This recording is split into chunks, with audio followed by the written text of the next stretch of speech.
All right, so what does ACORN, the community quote unquote organizing group, have to do with Barack Obama and the economy collapsing and this election? Well, I've done a lot of research and I want to try to pull it all together for you. Just a quick note on ACORN. They are currently being investigated for systematic voter fraud, and it's interesting that it's only problems apparently with the Democratic votes. That apparently they're registering people who don't, that aren't basically eligible to vote. That's basically what's happening. Um, they're rounding up homeless people. They're making up fake names, and the charges go on and on and on. And a little bit later in this audio, you'll hear a couple of examples of where this has been taking place. The biggest glaring thing going on right now is Ohio. Apparently, Acorn has organized what they call a motor voter drive, and they're basically allowing people to register and to vote in the same day. Now, anybody knows that it takes usually time to verify social security numbers. It takes time to verify to make sure people aren't felons, because if you're a felon, you lose your right to vote. It takes a little while to find out if you are an actual citizen of Ohio, so on and so forth.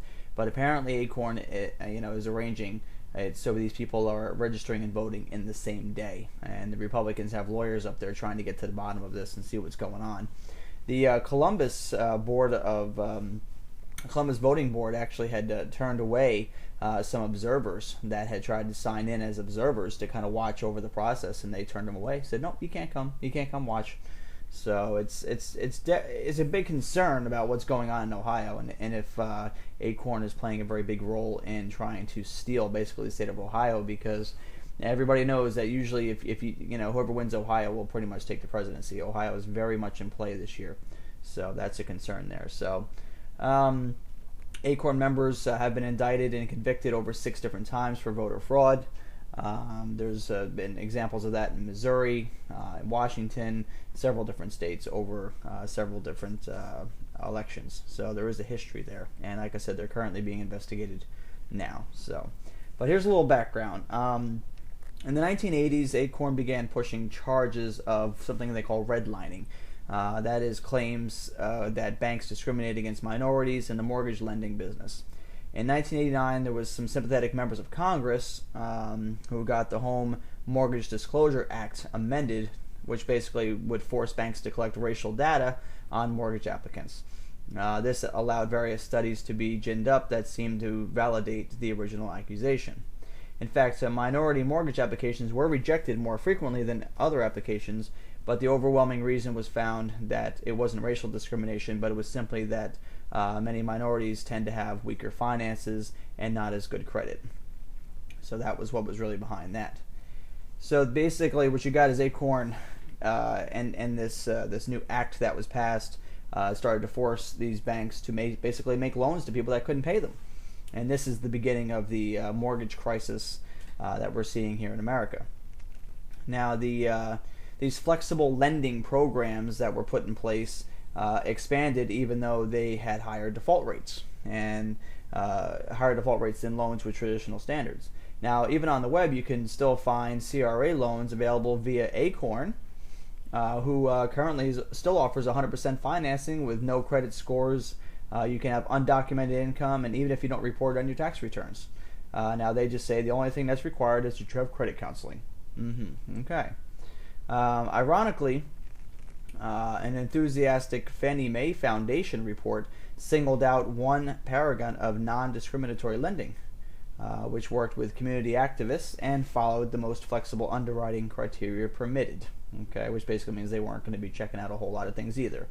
That lender's $1 billion commitment to low-income loans in 1992 had grown to $80 billion by 1999, and now $600 billion by early 2003. And who was the lender? That would be Countrywide, which is the nation's largest mortgage lender, who recently filed bankruptcy.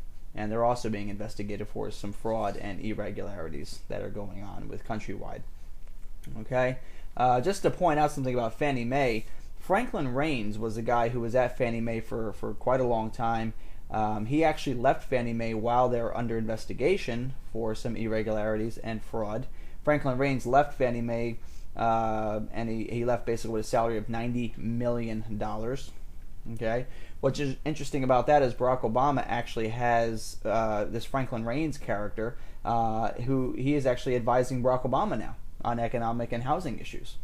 So I mean, here's a guy that basically was, the one that was leading Fannie Mae and into the ground, and now Barack Obama has him on his campaign, advising him on housing issues, which doesn't sound like such a great idea. Now, Obama's most questionable tie to this organization it goes way back. I mean, he's tied to it, and it actually started with a woman named Madeleine Talbot.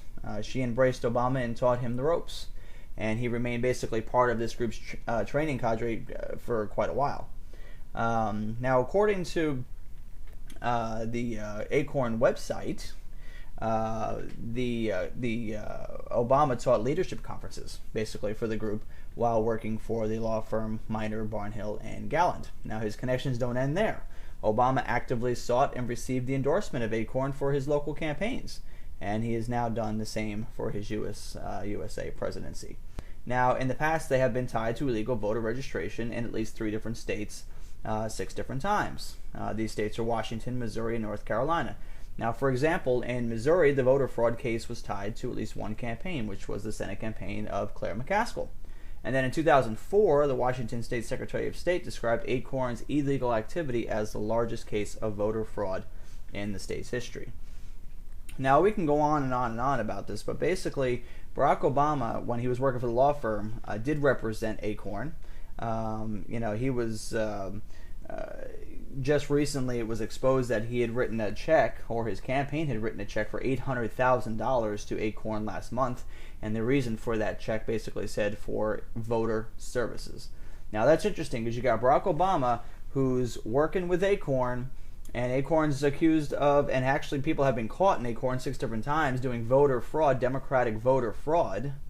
Okay, so Barack Obama is working with them. He's taking money, from questionable people, and I'm sure he's gotten money from ACORN as well. And now he's paying them $800,000 for voter services for whatever it is that they're doing to help him get elected. Okay. Now, it was interesting, too, that the original bailout bill, the original $700 billion bailout bill, was rejected overwhelmingly because there was a whole lot of money. I think it was like $42 million or $24 million, something like that, in money for ACORN. Yeah, the Democrats tried to put money in there for ACORN to further doing whatever they were doing, which ultimately is going to help Barack Obama get into office. So Barack Obama is working with ACORN to help defraud the American people. And again, he's going to probably claim, "Oh, I don't know that. I don't realize it." And even a while back, ACORN admitted that they broke the law, but they claimed, "Oh, we didn't know that we were breaking the law." Oh, okay, yeah, and they were fined like $25,000, and then they were going to straighten up their ways. But now they're under investigation again. Okay, so Barack Obama, when he was a lawyer, he represented these people. He's now paying them for voter services when they're being investigated for voter fraud, which, I don't understand that. And so, I'm going to say it straight up. Something's not right here. Okay? You got everybody blaming Bush for the economic crisis. Finally, about this economic crisis, let me read something that came from the New York Times dated September 11th, 2003. Because if you think the Bush administration did nothing to prevent this or try to ward this off, and John McCain didn't do anything, you're sadly mistaken. Here's from the New York Times, September 11th, 2003. The Bush administration today recommended the most significant regulatory overhaul in the housing finance industry since the savings and loan crisis a decade ago. Under the plan, a new agency would be created within the Treasury Department to assume supervision of Fannie Mae and Freddie Mac. Among the groups denouncing the proposal today were the National Association of Home Builders and congressional Democrats who fear that tighter regulation of the companies could sharply reduce their commitment to financing low-income affordable housing. The Times reported that in 2004, 2005, and 2006 also that the Bush administration put forth similar plans to rein in Fannie and Freddie Mac, but were prevented from doing so by Democratic senators threatening filibuster. See, the simple fact is that we're in this mess not because of George W. Bush, not because of John McCain, who both tried to do something to prevent this. Okay, but because of liberal, not conservative economic policies dictated expanding lending to citizens who could not repay loans. That's the story of what happened. Okay, so now you got Barack Obama tied to ACORN and voter fraud. You know, you got Barack Obama connected to Fannie Mae through Franklin Raines, who's now on his campaign. You know what? Put all the pieces of the puzzle together, please, and come up with the picture.